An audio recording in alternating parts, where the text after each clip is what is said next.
Le sol japonais a tremblé hier soir. Un séisme de magnitude 7,3 a secoué le nord du pays.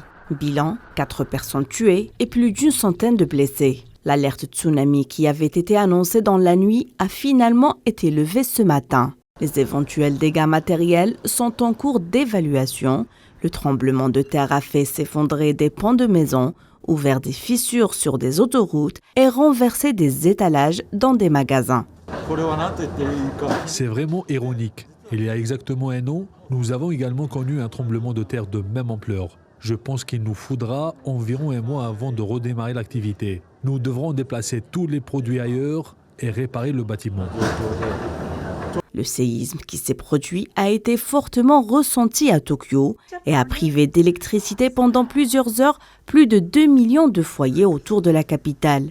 L'épicentre se trouvait au large de Fukushima. Des perturbations ferroviaires importantes ont été signalées. Un train à grande vitesse a notamment déraillé au nord de la ville de Fukushima, avec 78 personnes à bord. Aucune victime n'a été déplorée. De petites répliques ont été enregistrées tout au long de la nuit. Des opérations d'évacuation ont eu lieu où quelques dizaines d'habitants avaient trouvé refuge.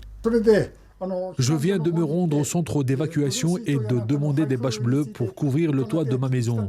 Mais le problème est qu'à mon âge, je ne peux pas monter sur le toit pour le couvrir. Donc je les utilise pour couvrir les objets importants de la maison afin qu'ils ne soient pas mouillés lorsqu'il pleut. Il y a 11 ans de cela, le Japon a été frappé par l'un des plus meurtriers tremblements de terre de magnitude 9 sur l'échelle de Richter. Le désastre avait fait alors plus de 18 500 morts et disparus, dus essentiellement au tsunami. Plus de 165 000 personnes ont été contraintes d'évacuer leur foyer à cause des émissions radioactives d'une centrale nucléaire endommagée. Depuis ce funeste jour, les autorités japonaises imposent de strictes normes de construction pour que les bâtiments soient capables de résister à d'aussi fortes secousses.